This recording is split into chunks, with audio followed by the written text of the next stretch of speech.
దేవుడు సౌలుకి అధికారం ఇచ్చినప్పుడు, సింహాసనం మీద కూర్చోబెట్టినప్పుడు సదాకాలము తన సింహాసనాన్ని స్థిరపరచాలనుకున్నాడు దేవుడు.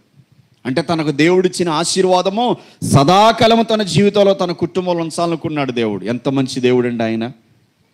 ఒక దీనుడు, ఒక అల్పుడు, ఒక దీనస్థితిలో ఉన్నవాడు రాజుగా ఉండాలని దేవుడు తనకి పట్టాభిషేకము చేయించి ఉన్నతమైన స్థాయినిస్తే, దేవుని మాటను, దేవుని సేవకుల మాటలు ధిక్కరించి ఇష్టం వచ్చినట్టుగా జీవిస్తూ ఉంటే దేవుడు కూడా ఆశీర్వాదాన్ని ఉంచడానికి ఇష్టపడలేదు. ఈరోజున ఇలాంటి వాళ్ళు చాలామంది ఉన్నారు దేవుని సంఘాలలో.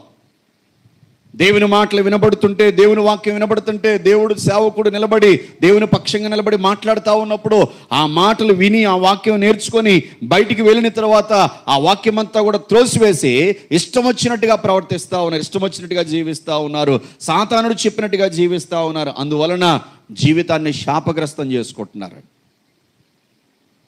దేవుడిచ్చిన ఆశీర్వాదాన్ని పోగొట్టుకోవాల్సి వచ్చింది సౌలు.